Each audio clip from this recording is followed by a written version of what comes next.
जय हिंद। कैसे हैं आप सब? आशा करूंगा आप लोग अच्छे होंगे और अपने अपने तैयारी में पूरी तरह व्यस्त होंगे। पिछले वीडियो में मैंने माध्य का सारे कंसेप्ट को क्लियर किया था। माध्य 3 वीडियो से बना के आपको भी क्लियर दिखा दिया था। आज का वीडियो बहुत ही इंपॉर्टेंट होने वाली है, क्योंकि इससे आपको 5 नंबर या 2 नंबर 1 नंबर, कम से कम 2 नंबर 1 नंबर तो जरूर पूछे जाने की संभावनाएं होती है। ठीक है, वो टॉपिक है बहुलक।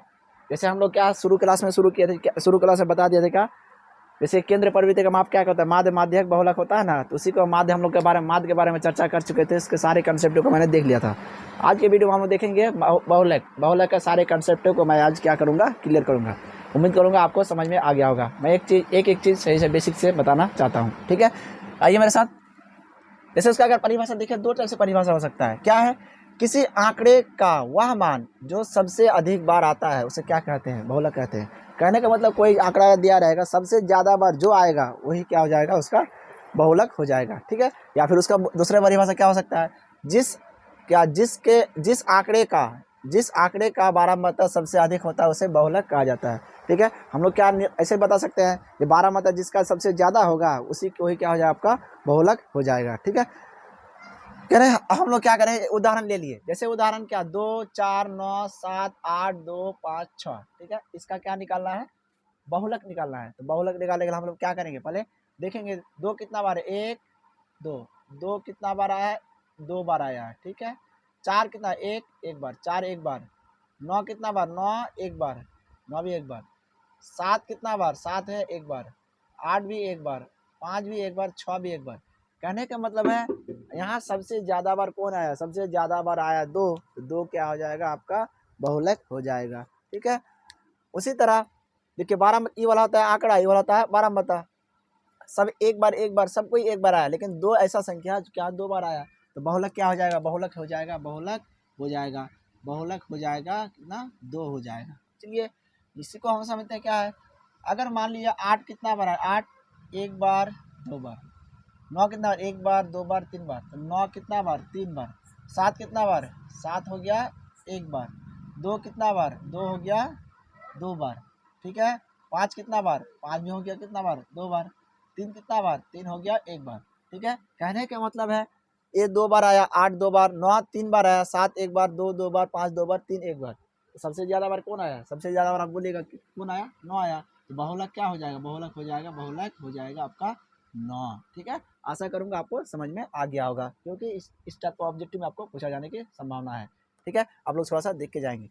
अब हम देखिए ये वाला एक प्रकार का अवर्गीकृत आंकड़ा क्या, बारंबारता ऐसे निकालेंगे। जिस पहले बारंबारता देख लेंगे, जिसका बारंबारता हो जाएगा ज़्यादा वही क्या हो जाएगा, वही हो जाएगा आपका बहुलक हो जाएगा। ठीक है, अब हम लोग क्या करेंगे, अगला टॉपिक पे आते हैं। इसी का वर्गीकृत आंकड़ों का बहुलक, कहने का मतलब वो तो होगा अवर्गीकृत, लेकिन वर्गीकृत आंकड़ा का बहुलक कैसे आएगा, कैसे निकालेंगे। हम लोग क्या करेंगे, पहले हम लोग उसका निकालने के लिए बहुलक निकालने के लिए पहले हम छोटा सा पॉइंट पढ़ेंगे, क्या, बहुलक वर्ग। बहुलक वर्ग अगर समझ में नहीं आता है तो आप एक भी हिसाब नहीं बना सकते हैं वर्गीकृत आंकड़े का। ठीक है, पहले हम लोग क्या समझेंगे, बहुलक वर्ग। पहला क्वेश्चन लिखा बहुलक वर्ग यानी मोड क्लास के बिना आप ना उसका फॉर्मूला का कोई भी मान निकाल सकते हैं। ठीक है, कैसे नहीं निकाल सकते हैं अब दिखा देंगे, आपको बाद में पता लग जाएगा। नहीं, बहुत ही इंपॉर्टेंट चीज होता है बहुलक वर्ग। ठीक है, तो जिस वर्ग अंतराल का बारंबारता सबसे अधिक होता है उसे क्या कहते हैं, बहुलक वर्ग कहते हैं। ऑब्जेक्टिव में पूछे जाने की संभावना है एकदम 100%। ठीक है, आप लोग देख के जाएंगे। जिस वर्ग अंतराल का बारंबारता सबसे अधिक होगा, कहने का मतलब जिस वर्ग अंतराल समझते हैं, मेरा कोई क्या रहेगा, कोई निश्चित दूरी बना के रहेगा, मतलब कुछ वर्ग माप से रहेगा, उसको क्या कहेंगे हम लोग, वर्ग अंतराल कहेंगे। और उसका जो बारंबारता निकलेगा, बारंबारता इस देखिए, कहने का मतलब है पहला वाला वर्ग अंतराल, उस नीचे वाला क्या होता है, बारंबारता। देखिए 2 से 4 इसका बारंबारता कितना, 5। 4 से 6 इसका बारंबारता कितना, 7। 6 से 8 बारंबारता 9। 8 से 10 बारंबारता कितना, 2। तो सबसे मैक्सिमम बारंबारता कौन होगा, तो अधिकतम बारंबारता कौन हो गया, अधिकतम बारंबारता कौन है, अधिकतम बारंबारता हो गया 9। तो हम लोग को निकालना बहुलक वर्ग। तो बहुलक वर्ग बराबर क्या हो जाएगा, बहुलक वर्ग बराबर क्या हो जाएगा, बहुलक वर्ग बराबर, देखिए बहुलक वर्ग यही ना, बहुलक बहुलक का वर्ग क्या हो जाएगा, 6 से 8 हो जाएगा। ये बहुत इंपॉर्टेंट है, इसके बिना आप बहुलक का, वर्गीकृत आंकड़ों वाला बहुलक का आप हिसाब नहीं बना सकते हैं अगर समझ में नहीं आता है। ठीक है, सिर्फ उसी तरह हम लोग क्या इसका उदाहरण लेते हैं, वर्ग अंतराल 0 से 5, 5 से 10, 10 से 15, 15 से 20, 20 से 25, 25 से 30 हो गया। तो अधिकतम बारंबारता पहले देख लेते हैं, अधिकतम बारंबारता। ठीक है। अधिकतम बारहमाता कौन है? अधिकतम बारहमाता है देखो 7, 3, 8, 10, 4, 2। सबसे बड़ा कौन है? 10 है। तो बहुलक वर्ग क्या हो जाएगा? बहुलक वर्ग बराबर क्या हो जाएगा? वर्ग बराबर कितना हो जाएगा? 15 से 20 हो जाएगा बहुलक वर्ग। ठीक है, आशा करूंगा आपको समझ में आ गया होगा। मैं इसी एग्जाम्पल को क्या फॉर्मूला के हिसाब से बना के आपको दिखाऊंगा बहुलक। ठीक है, चलिए अब देखिए बहुलक का फॉर्मूला क्या होता है। बहुलक का फॉर्मूला होता है बहुलक बराबर L plus F one minus F zero बटे 2f1 minus F zero minus F2। कहने का मतलब है एल प्लस एफ वन, देखिए एफ वन क्या होता है, एफ जीरो क्या होता है, F2 क्या होता है, ये सब हम लोग क्या करेंगे इसी के बगल में लिखा हुआ है, हम लोग एक एक करके समझेंगे और उसका हिसाब बनाएंगे। चलिए आप मेरे साथ आइए। जैसे आप बोल सकते हैं जहाँ लिखा हुआ है एल बराबर बहुलक वर्ग का निम्न सीमा। अब देखिए बहुलक वर्ग ढूंढिए, कहाँ है बहुलक वर्ग? तो आप बोलेगा बहुलक वर्ग यही तो है ना। तो निम्न सीमा ई हुआ उच्च, निम्न सीमा ई हुआ उच्च सीमा। तो एल का मान कितना हो गया? एल का मान हो जाएगा आपका 6। मतलब क्या हो जाएगा? यही क्या हो जाएगा? एल हो जाएगा। नहीं समझे? जैसे यहाँ भी इसका देखते हैं एल का मान कितना हो जाएगा? एल का मान एल हो जाएगा, एल का मान हो जाएगा 15। चलिए अगला में देखते हैं F1 क्या होता है? बहुलक वर्ग का बारंबारता। चलिए बहुलक वर्ग का बारंबारता, तो बहुलक वर्ग कौन है? बहुलक वर्ग 6 से 8 है, तो इसका बारंबारता 9 है ना। ई हो जाएगा F1 हो जाएगा। नहीं समझे? एल हो गया, ई हो गया F1। ठीक है। F0 क्या होता है? F0 क्या होता है? बहुलक वर्ग के ठीक पहले, पहले मतलब ऊपर वाला, ठीक पहले वर्ग की बारंबारता। देखिए बहुलक वर्ग कौन है? चलिए इसमें हम लोग बहुलक वर्ग यही होता है, उससे पहले वर्ग का बारंबारता यही ना हो जाएगा, ये हो जाएगा कितना? F0 हो जाएगा। ठीक है, हम लोग दोनों हिसाब को इस फॉर्मूला में बैठा के सही तरीके से हल करके मैं आपको दिखाऊंगा। ठीक है, उसके बाद फिर क्या होता है? F2 क्या होता है? बहुलक वर्ग के ठीक बाद वाले वर्ग की क्या होता है? बारंबारता। देखिए बहुलक वर्ग, अगर सुनिए इसमें बहुलक वर्ग कौन होता है? ये हो जाएगा F0 हो जाएगा, और F1 क्या हो जाएगा? यहाँ पे F1 हो जाएगा बहुलक वर्ग का बारंबारता वाला। ठीक है, अब F2 कौन होगा? F2 इसमें होगा जो बहुलक वर्ग ये हुआ, इसका बाद वाला कौन है? बाद वाला मतलब बाद में, पहले मतलब आगे वाला। ठीक है, ये हो जाएगा F2 नहीं होगा। ठीक है, और क्या इसका F2 कौन होगा? इसका F2 हो जाएगा कितना? F2 हो जाएगा 4, और ये F1 हो गया। ठीक है, अब हम लोग क्या समझ में आ गया? H क्या होता है? H होता है वर्ग अमाप, मतलब कितना का अंतर है। तो H क्या हो जाएगा? H हो जाएगा कितना? देखिए कितना का अंतर, यहाँ है 5 का अंतर, यहाँ पर कितना का अंतर है? यहाँ पर है, यहाँ पे 2 का अंतर है। H का मान कितना हो जाएगा? 2 हो जाएगा। ठीक है, आशा करूंगा आपको ये बात, ये फॉर्मूला आपको समझ में आ गया होगा। अब हम जैसे आपको दर्शा दिए पूरा, अब खाली क्या करेंगे? फॉर्मूला में बैठा देंगे और बता देंगे। ठीक है, चलिए मैं इसको क्या करूँ, मिटा देता हूँ। मिटाने के बाद पहले वाला एग्जाम्पल को मैं इसको बना के आपके सामने दिखा देता हूँ। ठीक है, तो बहुलक वर्ग वाला फॉर्मूला क्या हो जाएगा? एल प्लस, एल का मान कितना है? तो एल का मान हो गया 6। अगर समझ में नहीं आता हम लोग सही से लिख लेंगे, एल बराबर हो गया 6। F1 बराबर कितना हो जाएगा? F1 का मान यही रहा है 9। ठीक है, उसके बाद F0 का मान कितना हो गया? 7 हो जाएगा। F2 का मान कितना हो गया? 2 हो जाएगा। ठीक है, H का मान कितना हो जाएगा? H का मान हो जाएगा यहाँ पे 2। ठीक है, हम लोग लिख लिए सही से। अब इसको क्या करेंगे? सब बैठा देंगे। L का मान हो गया 6 प्लस F1 का मान कितना है? F1 का मान हो गया 9। F0 का मान कितना है? F0 का मान F0 कहाँ है? F0 7 बटे 2 गुना F1 मतलब 9 माइनस F0 7 माइनस F2 का मान कितना है? 2 हो गया, गुना में कितना? H का मान हो गया 2। ठीक है, अब हम लोग क्या करेंगे? 6 प्लस 9 में 7 जाएगा, हो जाएगा 2, इसको गुना का 9 दूना 18 माइनस 7 में से 2 9 7 और 2 9 गुना में कितना? 2।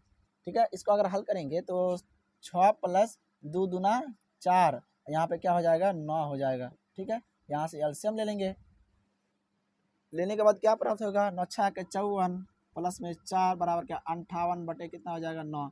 भाग लगा के हम लोग क्या बैठा देंगे? 58 से 58 का भाग लगाए 9 से, 9 चौके 6 के 54, 9 चौके 36, 9 55 9 6 के 54, कितना बचेगा? 4 पॉइंट डाल देंगे 0, 9 13 9 चौके 36, कितना बचेगा? 4, फिर पॉइंट 0 9 चौके 36 बराबर कितना हो जाएगा? 6.44 हो जाएगा आंसर। ठीक है, उसी तरह इसको अगर हम लोग समझेंगे तो पहले हम लोग क्या लिख लेते हैं? एल क्या होता है? तो बहुलक वर्ग का निम्न सीमा, तो बहुलक वर्ग हुआ ए, बहुलक वर्ग का निम्न सीमा 15 हो गया। उसके बाद F1 कौन होता है? जो बहुलक वर्ग का बारहमाता होता है, तो बहुलक वर्ग ये हुआ, बहुलक वर्ग इसका बारहमाता कौन है? 10 हो गया। F0 कौन हो गया, बहुलक वर्ग से ठीक पहले वाला वर्ग, ठीक पहले वाला वर्ग का बारह मता, पहले वाला क्या हो जाएगा 8, अब बहुलक वर्ग का ठीक बाद वाला, तो ठीक बाद वाला कौन है, तो हो जाएगा 4। एच का मान कितना है, एच का मान कितना का अंतर है, तो आप बोलिएगा 5 का अंतर है। ठीक है, सबका मान हम लोग क्या कर लिए, बारी बारी निकाल दिए। अब हम क्या करें, इसको बनाएंगे। जैसे माध्यक बहुलक बराबर फार्मूला क्या हो जाएगा, बहुलक बराबर formula L plus F1 minus F0 बटे कितना 2F1 minus F0 minus F2 गुना क्या हो जाएगा H। ठीक है, L का मान कितना होता है, L का मान है यहाँ पे, जैसे L का मान हो गया 15 प्लस F1 का मान कितना हो गया, F1 का मान 10, F0 का मान 8, 2 गुना 10 माइनस 8 माइनस के F2 का मान कितना 4 गुना में कितना 5। ठीक है, 15 प्लस, चलिए 10 में 8 जाएगा 2, 10 दूना 20 माइनस में 12 गुना हो जाएगा 5। ठीक है, इसको हम लोग क्या करेंगे, गुना भागा करेंगे। 15 प्लस इसको गुना 5 दूना क्या हो जाएगा 10 बटे कितना 20 में से 12 घटे कितना हो जाएगा 8। ठीक है, यहाँ से एलसीएम ले लेते हैं, 15 8 कितना होता है 120 प्लस में 10 बराबर कितना 130 बटे कितना हो जाएगा 8। ठीक है, अब हम लोग क्या करेंगे, इसको भाग लगा के दिखा देता है, 8 से भाग लगाना 130 को, 8 एक कम 130 को भाग लगाना है, 8 एक कम 8 कितना बचा 5 0, 8 6 48 कितना हो गया, यहाँ से 2 बचा, पॉइंट डाल देंगे 0, उसके बाद 8 दूना 16 4 बचा, पॉइंट डाला हुआ 0, 8 पंचे 40 बराबर कितना हो गया 16.25, यही हो गया क्या आंसर हो गया। ठीक है, आशा करूँगा आपको समझ में आ गया होगा।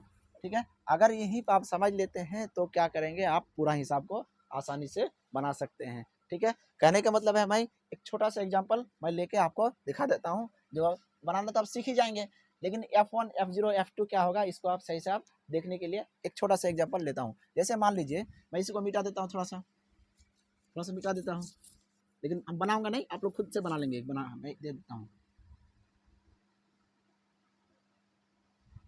एक एग्जांपल लेता हूँ। ऐसे मान लीजिए कुछ डाल देगा, 0 से 10, 10 से 20, 20 से 30, 30 से 40 दे दिया, 8 12 17 नहीं 12 11 9। ठीक है, अब देखिए यहाँ पे हम लोग समझेंगे, पहले तो पहले लिखेंगे अधिकतम बारहमता, अधिकतम बारहमता। ठीक है, अधिकतम बारहमता कितना है 12 है, एकदम 12 है, इसलिए बहुलक वर्ग क्या हो जाएगा, बहुलक वर्ग कौन हो जाएगा, उसी का तो हो जाएगा 10 से 12 न 10 से 20। अब देखिए यहाँ से हमको L का मान निकालना है, F0 नहीं F1 का मान निकालना है, F0 F2 H एकदम बारीकी से समझेंगे, और H। चलिए L क्या होता है, बहुलक वर्ग का निम्न सीमा, ये हो गया बहुलक वर्ग, ये उच्च सीमा, ये निम्न सीमा, L का मान कितना हो गया 10। F1 कौन होता है, जो यही बहुलक वर्ग ना, इसका बारहमता कौन है, ये ना बारहमता है, तो हो जाएगा 12। F0 क्या होता है, 12 से आगे वाला, 12 से ऊपर वाला, हम लोग अगर ऐसे लिखा रहेगा तो ऊपर वाला समझेंगे। ठीक है, 12 से ऊपर वाला कौन है 8। F2 कौन है, 12 के बाद वाला क्या हो जाए 11। कितना का अंतर है 10 से 20, 20 से 30 है ना, तो कितना है 10 का अंतर हो गया। फॉर्मूला बैठा दीजिए, आप निकल के बना के कमेंट सेक्शन में आंसर जरूर बताएगा। मैं आशा करूँगा आप लोग सही से बना के मेरे कमेंट में जवाब देने का प्रयास करेंगे। धन्यवाद। और जैसे इसी के साथ हम लोग क्या बहुलक का कंसेप्ट को समझ लेते हैं। बहुलक एक छोटा सा टॉपिक होता है, मैं क्या करूँगा अगले वीडियो में माध्यक का सारे कंसेप्ट मैं क्लियर कर दूंगा, जिसमें अवर्गीकृत सारे कंसेप्ट को क्लियर कर दूंगा, ताकि एग्जाम में आप अच्छा परफॉर्मेंस कर सकेंगे। यही दुआ रहेगा, और आप लोग अल्लाह ताला से, ऊपर वाला से यही दुआ करेंगे क्या एग्जाम में सही से लिखने की हिम्मत दे, ताकि आप देखिए एग्जाम हॉल में इतना प्रेशर रहता है कि आप जाने वाला क्वेश्चन को छोड़ कर आ जाते हैं, जिसके कारण आप अच्छा नंबर लाने से चूक जाते हैं। लेकिन ऐसा नहीं होना चाहिए। मैं दुआ करूंगा कि सबका अच्छा रिजल्ट हो और सब आगे बढ़े जल्दी से, और अपना अपना क्या पहला देखिए 10 क्लास होता है पहला स्टेज, अपना जीवन का पहला स्टेज को आसानी से पार कर जाए। धन्यवाद, जय हिंद।